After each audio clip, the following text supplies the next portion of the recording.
Greetings and welcome to Conversations at Noon on the Connecticut Freedom Trail. I'm Tammy Denise. In 1995, the General Assembly made it a law that the Connecticut Freedom Trail should exist to tell the story of struggle for freedom and dignity of the Black and African American communities here in Connecticut. The trail was established in August of 1995 and officially opened September of 1996 in 60 towns with 30 sites. Today, we are in 70 towns with upwards of 170 sites, and the eventual goal is to have one site in each of the 169 municipalities. The Amistad Committee has oversight of the Connecticut Freedom Trail. Today, we're going to have with us a returning guest, the Greatheart Griot, Andre Keitt. He is an education and programming consultant at the Farmington Historical Society. He's known as the Greatheart Griot. He felt a strong connection to the cultural arts from an early age and says that storytelling is in his blood. He received a Bachelor's of Arts in English from the South Carolina State University and worked doing outreach, marketing, writing, teaching, and performance arts for such places as the Hartford Public Library, the Dallas Public Library, the Greater Hartford Arts Council, and many others. Serving as the artistic director for Journey Writers, Andre also facilitates discussions and performs storytelling for the Connecticut Humanities Council's KID program, Book Voyagers. He facilitates storytelling workshops for adults, children, and the community alike. And before Andre jumps on, I want to remind you to please look at our survey. Let us know how we're doing. And if you have any questions or comments, please put them on whatever social media platform that you are viewing us from, and we will answer all questions and relay the comments. Andre, Greatheart Griot, welcome back, and thank you for being with us today. Wow, it seemed like I was just here, I don't know, last week, last month, or something like that, but here I am back again. Today's presentation, Bringing the Freedom Trail to Life for Real, has got to do with how I take topic or subject matter and truly bring it to life. Talk the talk, walk the walk.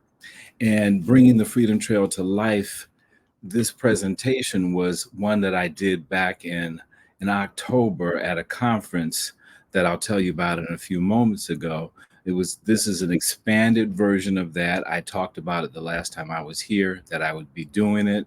And this is the other side of having done it and an expanded version of doing so. In the conference, it's the Afterlives of Slavery Conference, The Troubles I've Seen, Religious Dimensions of Slavery and Its Afterlives. Now, I know that's a mouthful, and it was a huge undertaking. This international conference, convened by Princeton Theological Seminary, Howard University School of Divinity, Smithsonian National Museum of African American History and Culture, and the University of Liberia, took place in October of 2023. And that particular conference was convened as the second in a series. The first one was a follow-up to the first one, The Colonization of Christianity and Commerce, the Afterlives of Slavery in the Transatlantic World. It was an international conference held in Monrovia, Liberia in October of 2022. So I had a chance to do part two of the conference last year. And it asked two particular questions. It wanted to address these questions. Number one, how do we assess and respond to the continued effects of enslavement in both contemporary American democratic life and transnationally? And the second question is, how can the often ignored religious dimensions of slavery and its afterlives help us to integrate, critique, and examine the profound consequences of enslavement for contemporary politics, aesthetics, cultural, and religious life? Now, I knew that I was going to approach this through storytelling because that's what I do. And I know that all the stories that I would tell, I would weave them into a central theme of the emancipated and how the church impacted that particular enterprise. So, as a Greatheart Griot, I would weave together the fibers of impact that the church had on the lives of enslaved and emancipated souls from the slave schooner La Amistad. And I would tell of famous figures. Another part of my story would be to tell of famous figures at my own home church, Center Church in downtown Hartford, Connecticut. And also stories about not so famous people like my very own great grandfather who set great grandparents who set standards of decorum and dignity for church culture.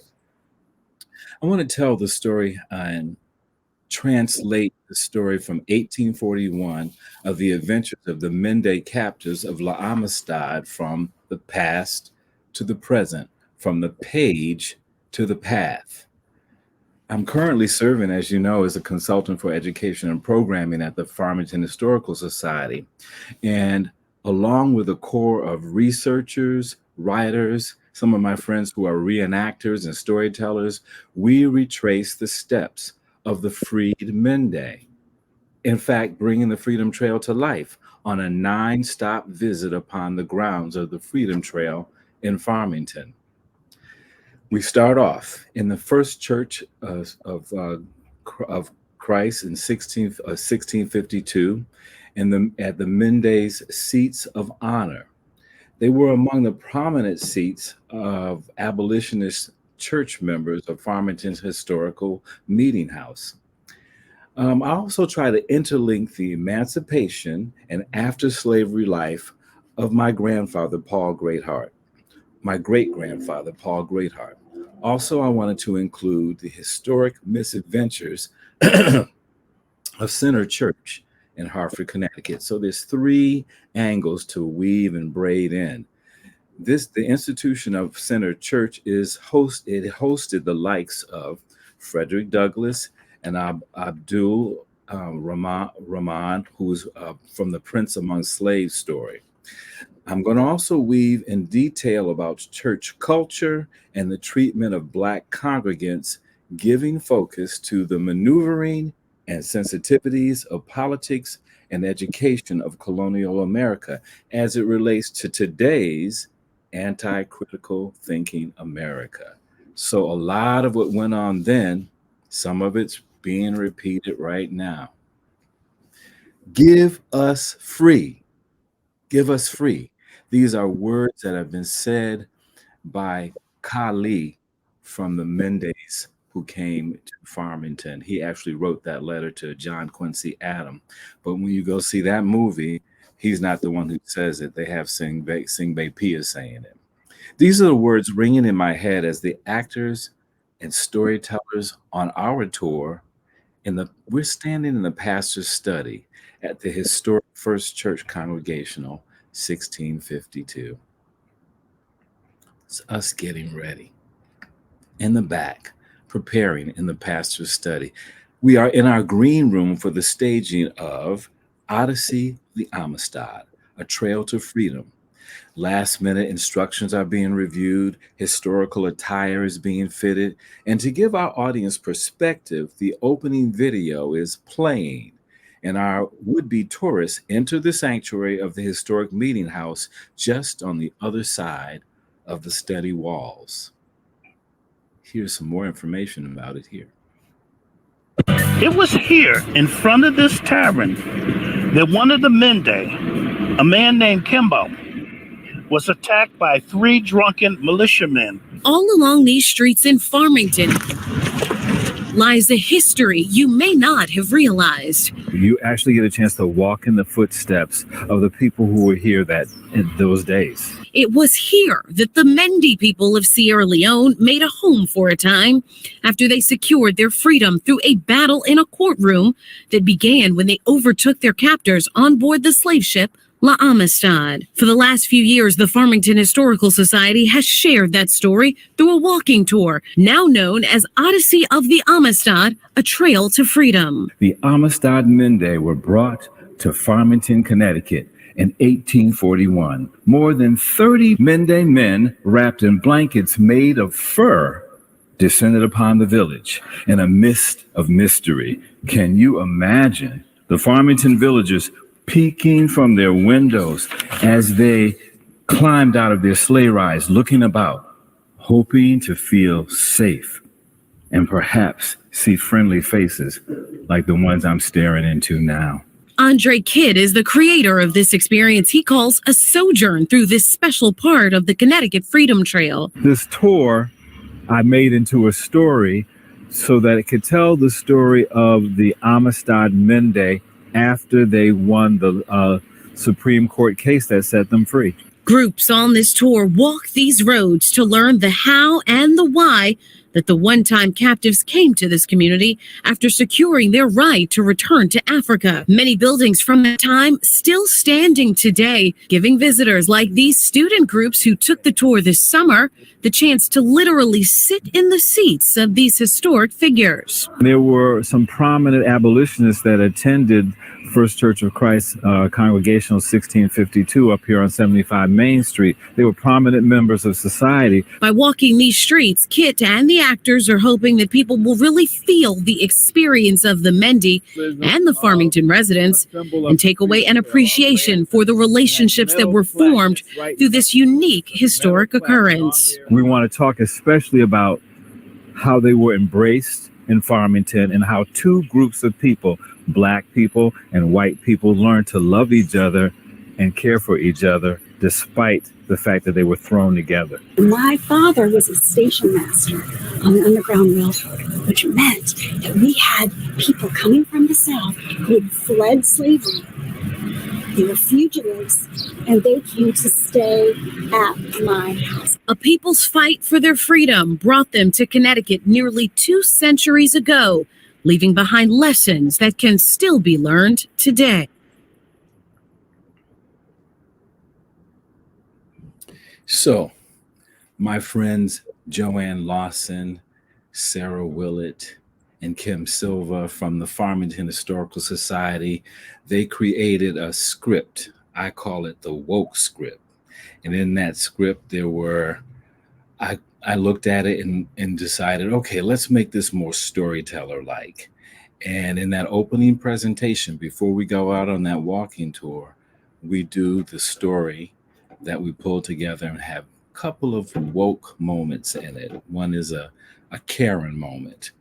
And you'll have to come to the tour to see all the other times and moments for which I speak. And Karen moment, it kind of speaks for itself.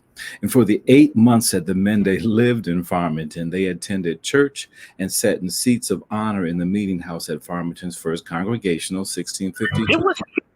There were prominent members of that church, abolitionists who didn't believe in the institution of slavery, but also did not believe in racial equality in its purest form.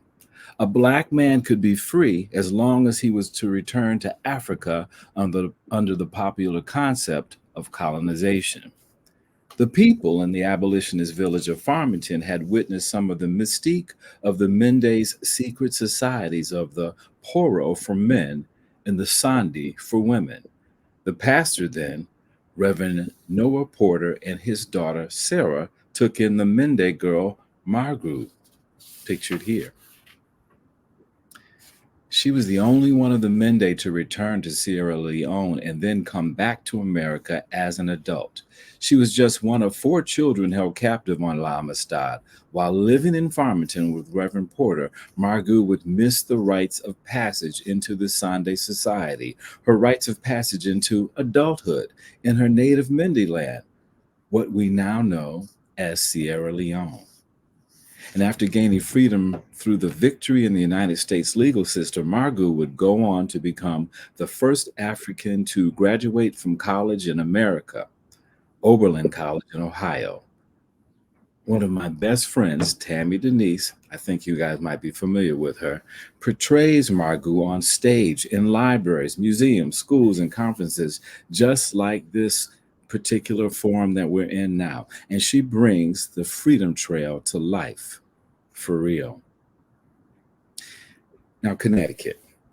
one of the nation's original 13 colonies, has a deep, rich history that continues to have national impact and meteoric implications with the church center stage.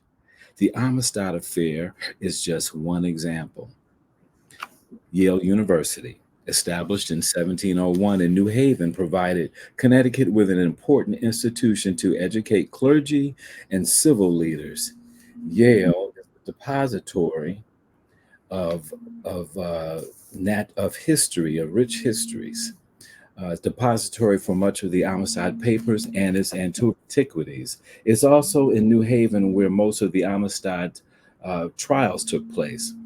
So, of course, it's in courtrooms there that the Amistad Mende won their ultimate victory.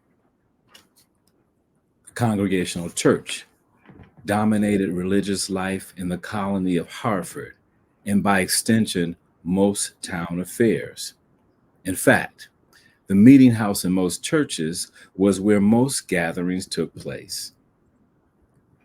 The Amistad Committee came out of the churches and was created to pay for the defense of the Amistad Mende. And sometime after the Amistad Mende were set free, the Amistad Committee became the American Missionary Association, having also grown out of the Christian Congregational Church. What was the mission of this evolved organization? Well, their mission was to educate Southern Blacks before, during, and after the Civil War, to build hundreds of elementary and high schools. Nine historically Black colleges, HBCUs, were founded after 1850, and they also built a plethora of Black churches. If a church in the South is named First Congregational and was founded during Reconstruction, it is generally predominantly a Black church and was started by the AMA. I recall the stories my grandmother, Martha Ann Greatheart Thompson, affectionately known to our family as Mama Thompson. I remember the stories she told. She told me about her father, Paul, an enslaved man.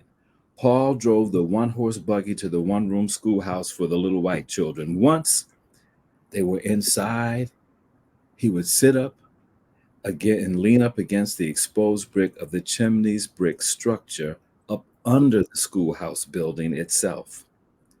So Paul rested and listened to the lesson, where he learned to read. And so when the Emancipation came, Paul did not want his slave surname. So having learned how to read and write and armed with a stick to some dirt, Paul scratched out his new name, Greatheart.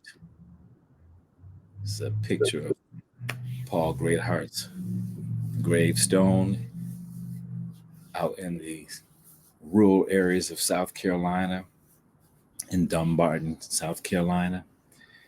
And this is a place that my parents would take us to help clean off those graves. And I'm sure when Paul Greatheart was doing the things that he was doing just for his survival, he never thought he would have a great-great-grandson that would take up his name and become the Greatheart Griot. Each time I'm presetting my script, donning my Afrocentric outfit, and delivering another wonderful anecdote about another formerly enslaved personality, I cannot help but think of how serendipitous it is for someone like me to be the griot giving the story, bringing the story to life for real. As the Greatheart Griot, this almost brings me to tears each and every time. Just to have a personal stake in this whole story, to be able to come back and retell and educate. I am reminded of the important role that the church played in the lives of the enslaved, how religion was first introduced as a mechanism of control. one slave narrative, a gentleman by the name James Bolton says, "There weren't no church for niggers on our plantation. When we went to the white folks' church and listened to the white preachers, we sat behind a partition. Sometimes on a plantation, a nigger claimed he done been called to preach, and if he can get his master's consent, he can preach around under trees and in cabins when it ain't work time. These nigger preachers in slavery time was called cheerbackers.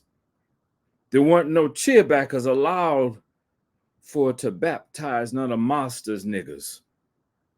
White preachers done our baptizing in Long Creek. And when we went to be baptized, they always sung Amazing Grace. How sweet the sound." I am reminded when I'm bringing the Freedom Trail to life, how on Sunday mornings we went to church and we could be somebody, the preacher or a lead singer or an usher. I know that we would attempt to wear our Sundays best. I know that the rich culture of enslaved Black women having to wrap their hair in head wraps because it became a threat to white women's confidence, it was a thing that exploded into enslaved women tying their hair in beautifully twisted fabrics that sometimes seemed to rival the rich and reach the heavens for which they aspired. That's how tall it was. This practice of wearing elaborate head wraps evolved into something fashionable. Afterlives of the enslaved, the negresses would just be really flamboyant about it. She became even more creative in crowning herself in beautifully adorned church hats. There's actually a lucrative industry of Black church millinery even today. My grandmama, Mama Thompson, she loved a good church hat. Here's some pictures of some of those hats that you see even today. The impact is still going on. My mama, named Martha Ruth Thompson Keitt, she loved a good church hat too. And yes, even I have inherited the gene for some of the best. I call it, that's mama right there. I've inherited that. I call it attitude. All of that came from the Black church. My church, the First Church of Christ in Hartford, Connecticut, is known as Center Church because it's in the center of things in downtown Hartford. Center Church founded the capital city of Hartford and subsequently went on to form the state of Connecticut. In the last century, Center Church has had several offspring churches, several daughter churches. Center Church's daughter churches include First Church Farmington, 1652, which you heard about, and Talcott Street Congregational Church. Now, this story is that a group of African-American parishioners began worshiping in conference rooms at my church, First Church of Christ in Hartford. But in 1820, these parishioners formed the African-American Religious Society of Hartford and eventually established the Talcott Street Congregational Church, the first African-American congregational church in Hartford and the third African-American church in the whole United States. The church's name was changed to the First Hartford Colored Congregational Church in 1839. And now that church is known as Faith Congregational Church. So they're a little over 200 years old now. But one end of Main Street is our church, Center Church. And on the other end of Main Street, you got Faith Congregational Church. Reverend James Pennington was one of their first pastors. These Congregational churches are also the site of a few historical happenings, pre and post the Emancipation, and also during the afterlives of those who became self-employed, runaways, or those who bought their own freedom. As I mentioned a few moments ago, James Pennington. In 1840, a runaway slave came to Hartford and pastored Talcott Street. He helped with the Amistad Committee. And I got a chance to bring James Pennington to life.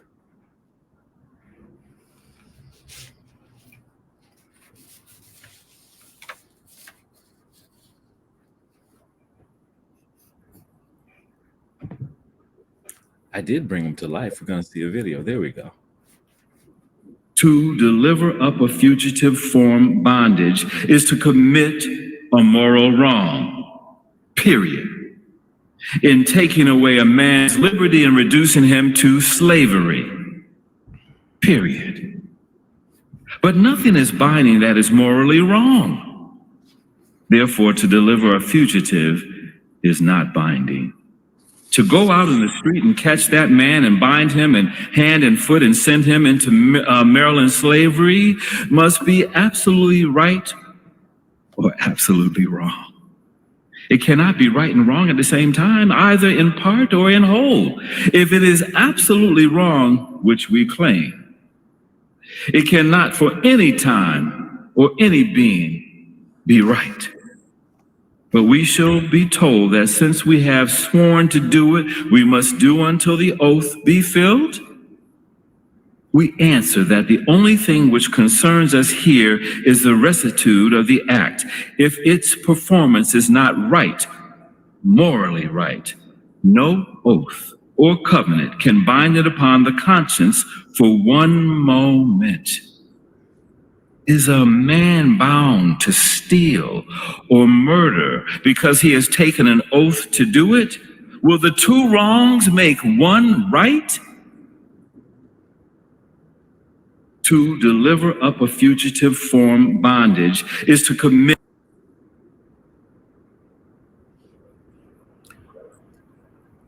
I got a chance to bring Fredrick Douglass to life. Fredrick Douglass was the most photographed American of the 19th century, and he was a masterful speaker too. He came to Hartford for the first time in 1843 to promote the work of the Anti-Slavery Society. No church or public hall would allow him to speak inside their building, but he was able to hold our meetings under the open sky, which we did in a little court under the eaves of the sanctuary, ministered under the Reverend Dr. Joel Hawes, with much satisfaction to ourselves, and I think great advantage to our cause.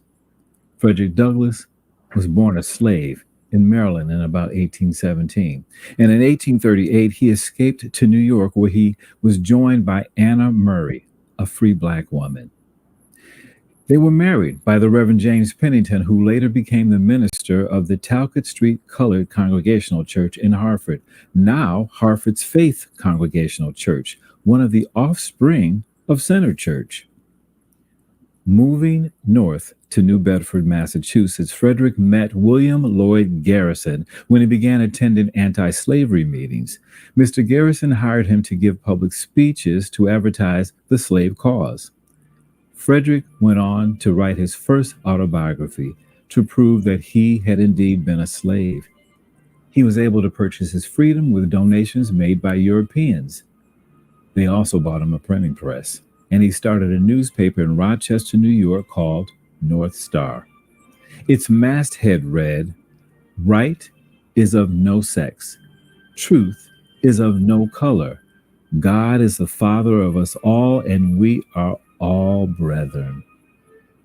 Fredrick Douglass spoke many times at Hartford after his visit in 1843. He was described as champion of liberty and an outspoken supporter of women's rights.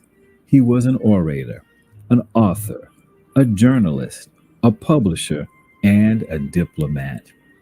To honor him and his contributions to American life, Center Church dedicated a memorial plaque in 2017 on what we believe is the site of his May 1843 speech, Under the Eaves of the Sanctuary.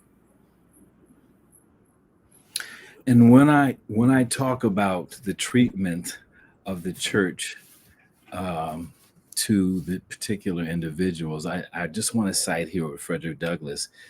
He was invited to speak on the steps under the portico because he was not invited to come inside. And it's part of our history, but we want to tell the whole story. But he made very good use of that time. And as you heard, he says, under the eaves of the stars, they still had a good time. Now, in 1828, Prince Abdul-Rahman Ibrahim ibn Sori, he's a formerly enslaved Muslim royal from Timbo in Guinea, West Africa, and his wife Isabel, they visit the historic meeting house at Center Church.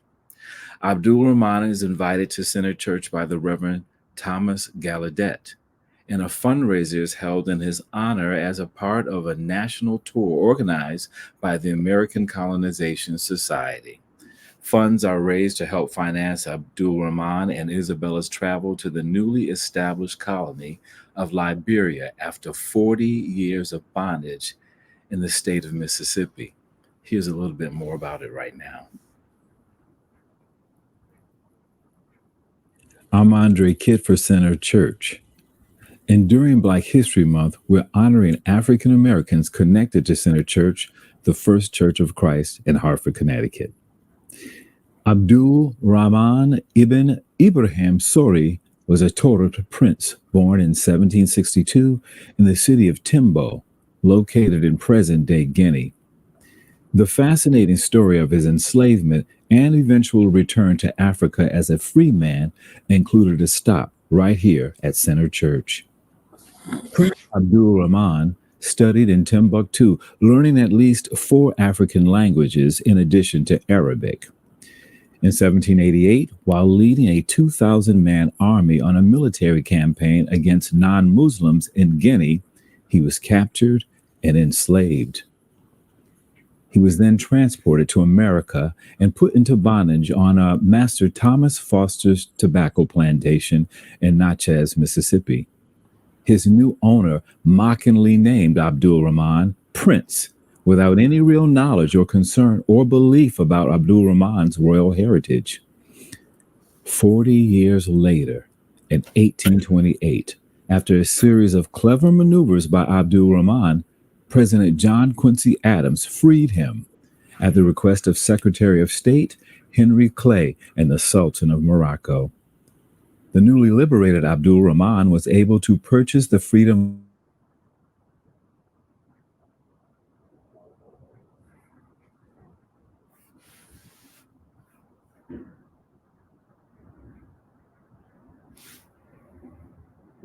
Well, I guess we have some technical difficulties on that particular video, and that's okay. That's all right. Toward Northern City. Oh. We're going to move on past it. You got the story. He did come and visit.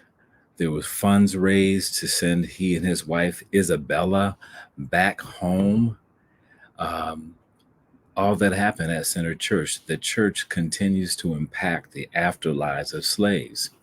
The church obviously has been a leading character in the lives of the enslaved. A deeper dive into the study into church's role in the afterlives of the enslaved proves to be a font of lessons learned by bringing it to life, for real, telling the whole truth. Now, my presentation today and any of the other presentations that I do, they are not performances. Some people would say it's mission work. In person, they have some call and response engagements like they do on Sunday mornings in the Black church. I even deliver some of my talk in the whooping style. And whoopers use vocal gymnastics and storytelling to inspire the congregation. It makes for a lively sermon. bringing that story to life. I pride myself in reliving the past as a speaker, as a storyteller, a griot. My job is not to make my audience in the room believe anything. My job ultimately is to believe what I'm saying and to give voice to those who, for one reason or another, they're voiceless. To go on a journey and to take the room on a journey with me. If I'm successful, the audience journeys into history with me. They take those steps. These are some of the many ways to bring the Freedom Trail to life, for real. My takeaway, despite any and all adversity, videos stopping, being stopped by anyone who doesn't want me to speak, is that the Lord can make a way out of no way. And that's one of the biggest impacts of any church. Thank you today for joining me on bringing the Freedom Trail to life. All righty, Mr. Greatheart Griot, thank you so very much. First, I'd like to say thank you for giving me that shout out. That kind of threw me a little bit, brought me a little teary-eyed backstage. I'm like, oh, he shouted me out. Thank you. I appreciate that. And while we're waiting for questions or comments to fill in, I would like to say thank you for taking me back down the journey of the church hats. Growing up in Mississippi, I remember my big mama and my mama and them wearing church hats, and they made a statement. It was about pride. It was about their spirituality. It was about being classy and dignified. So thank you for taking me back down memory lane with that. I appreciate that. So tell me this. When you were putting this together, what were your actual thoughts and how you were going to bring this trail to life for the Farmington Historical Society? Because you have done a 180 in the way they present their tours. So what were you hoping to achieve, and what was your process? So let me just say that the mandate, what I was asked to do, was to provide something that most of the members of the Farmington Historical Society could not do, and that was to bring Black perspective to the story and have the story be delivered by people who share in the heritage of the people who were seeking refuge, if you will, on the Freedom Trail, so Black and brown people. And so I was able to offer that. I was also asked to take my storytelling prowess and to create something that formed a continuous story, as opposed to a lecture, as opposed to a walking tour that just said, okay, over there lived so-and-so, they died. Just to bring body to it. Any good story creates round characters. And I wanted to bring those characters to life by making them more round. So what we decided to do, as I worked with the Historical Society, was to have individuals, African Americans, people of color, at specific sites, and that they would represent somebody at those specific sites. They would wear historic outfits or something Afrocentric, keeping the Black perspective flavor running all the way through it as a common thread from the beginning to the end. Even today in my talk today, it's just a little African necklace that I have on, but just a little something that let you know that this is coming from our heritage, it's from our perspective, and making sure that I found people that could portray those characters. Awesome. I have a comment from Nicole Thomas. She said you're going to make her cry. You are such an awesome and amazing storyteller. So just wanted to throw that one out here for you. Thank you. We have a question from the Alex Brown Corporation on YouTube. What type of responses and emotions do you receive from those that hear your stories? So because I weaved in 3 different avenues of storytelling for today, I'm going to try to answer all 3. For the tour itself, we actually have a survey that we give out, and people can fill out the survey and tell us. We ask certain things like where they're from, how old they are, what ethnic background are they, who are they, and we also ask them if they learn something new. So we get all kinds of feedback that way. But I get a lot of feedback after I finish a presentation. Inevitably, someone will walk up to you and ask you questions about how you feel personally, having to relive certain instances, in many cases horrific situations. And again, I'm just telling the whole story, and I am giving it from the Black perspective, from things that I've learned from my grandmother, Mama Thompson, things that used to happen to her that she told me about when I was in Howard University, School of Divinity, bringing the Freedom Trail to life back in October. While I was in town, I went to go visit one of my 93-year-old cousins who actually sat there and transformed into a little girl, retelling me stories of her grandfather, Paul Greatheart. Wow. Wow. That right there, when you said she transformed into a little girl, I literally pictured this 93-year-old woman becoming her younger self to invite you into her world as a child. Let me ask this question. You said that there's a Karen moment that you call woke, that is part of the woke script. I would like to know, what is the general response when that Karen moment happens, and why did you come up with the Karen moment?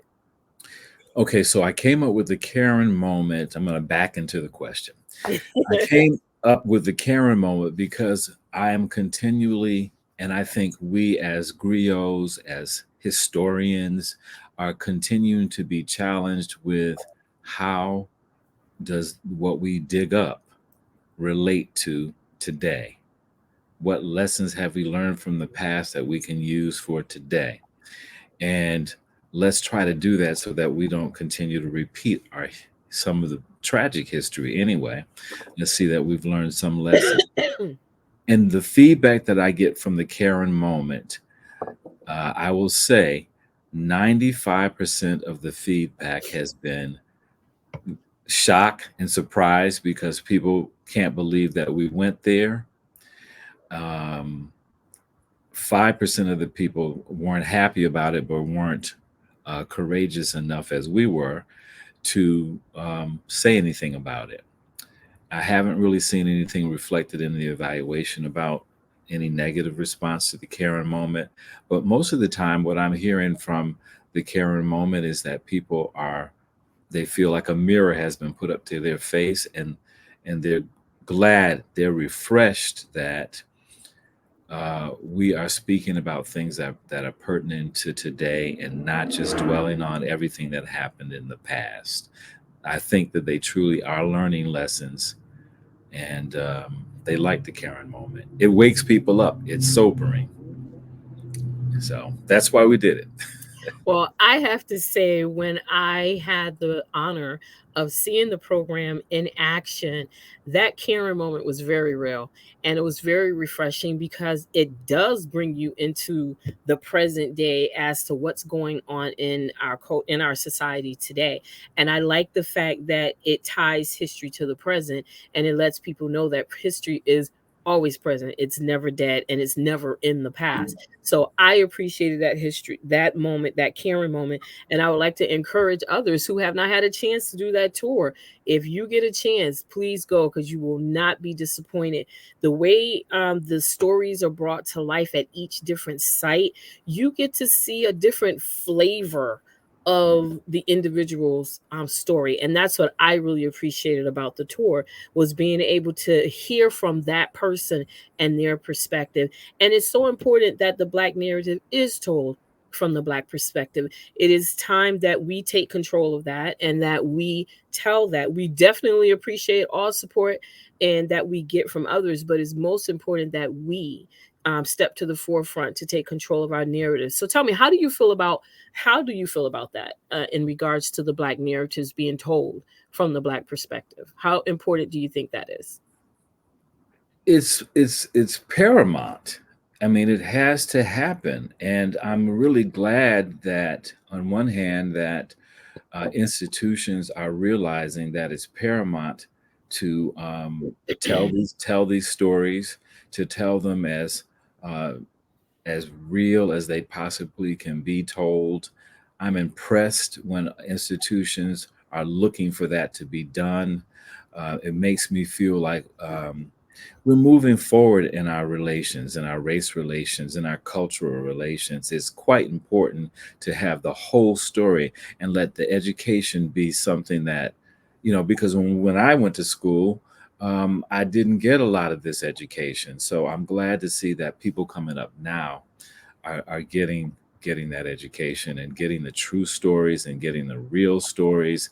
Is giving opportunity for us to take ownership of our own stories, to work with allies who believe in the, I don't know, the philosophies therein.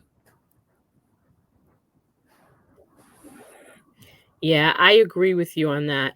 Let's see. From the Alex Brown Corporation again, they give you a compliment. Let's see, you are an incredible storyteller, a true griot, and I agree.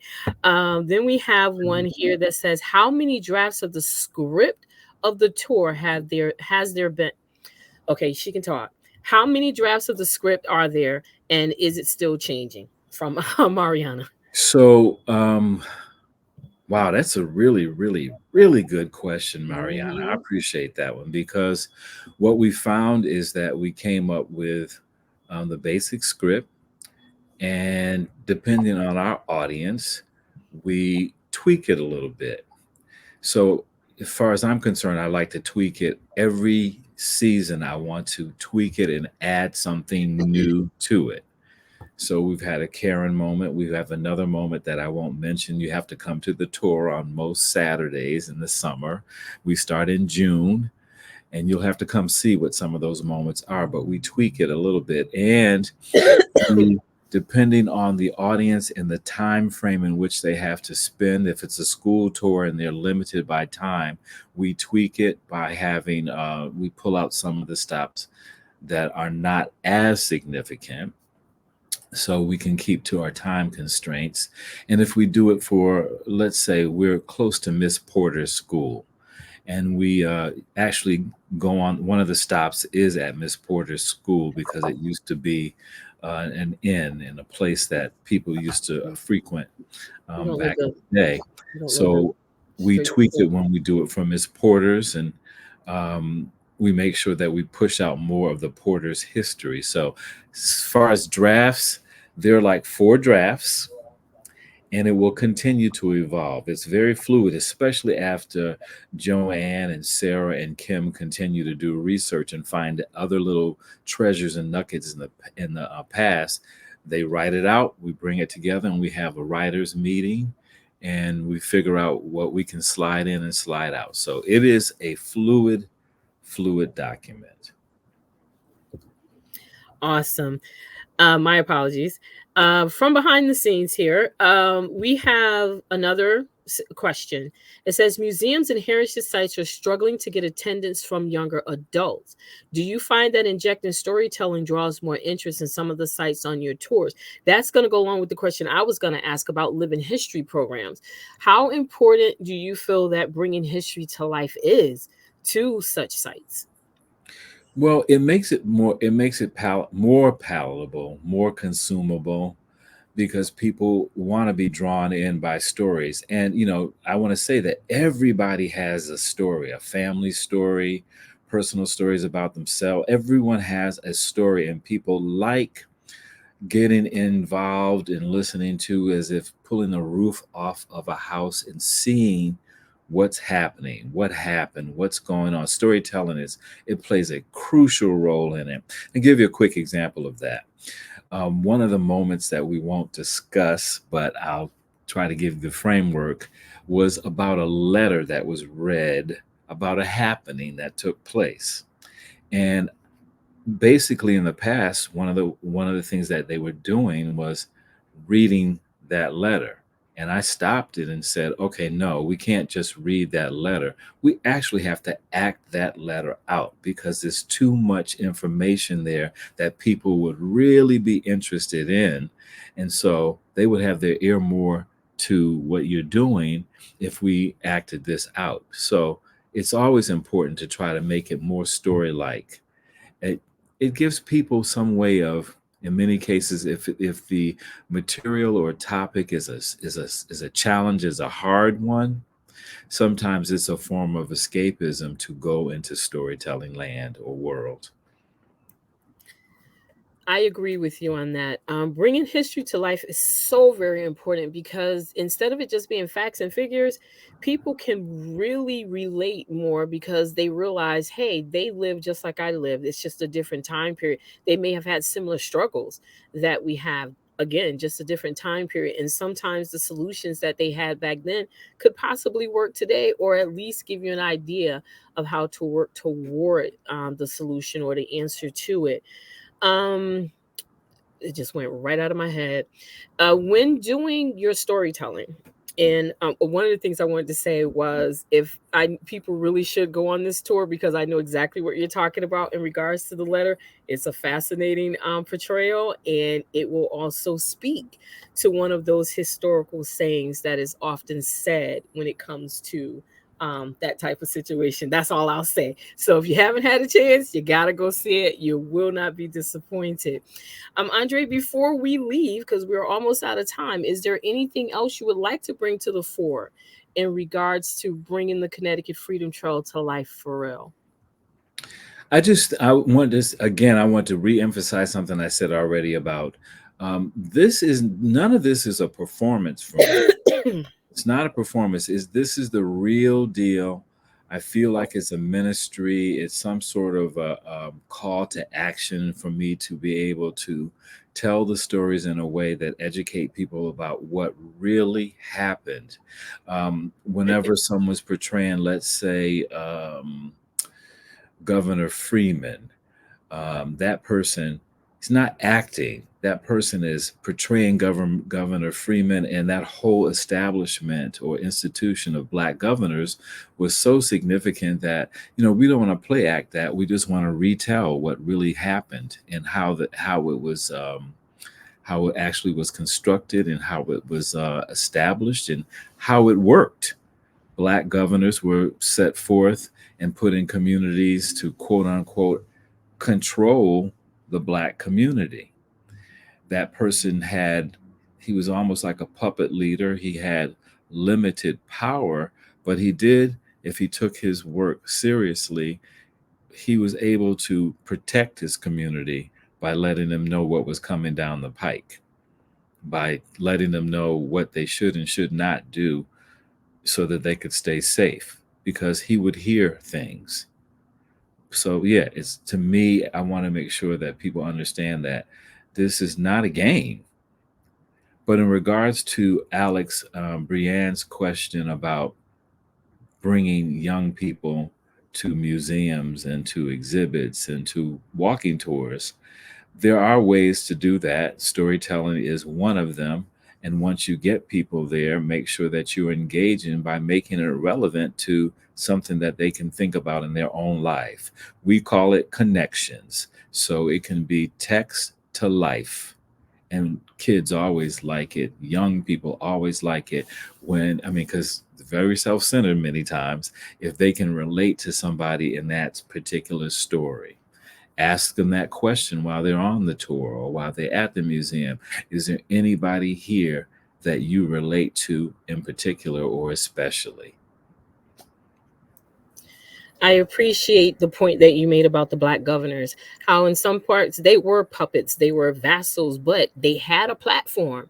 And that ties in great with self-plug here, April newsletter, about having a platform, and how it could either be for selfish gain or for protecting. And sometimes the Black governors did that, and sometimes they did not. So I appreciate you bringing out that point about the power they did or did not have. That perceived power is very fickle in some instances. Well, thank you so Tammy, much. I've got one more thing. Sure, go right ahead.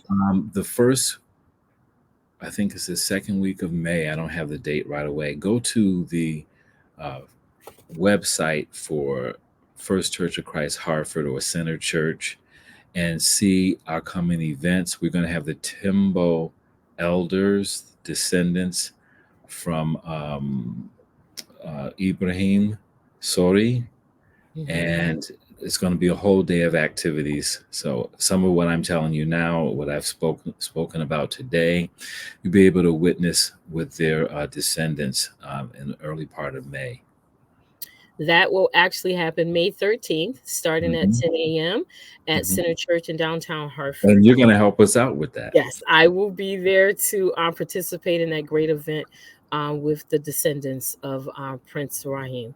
So thank you so very much, sir. Greatheart Griot, I appreciate you. As always, you have my back. You stepped in for me last month when I didn't have a voice. So thank you so very much for doing that. And I appreciate you for being on the show again to do a review and to show us how the Freedom Trail can come to life for real. So thank you so very much, sir.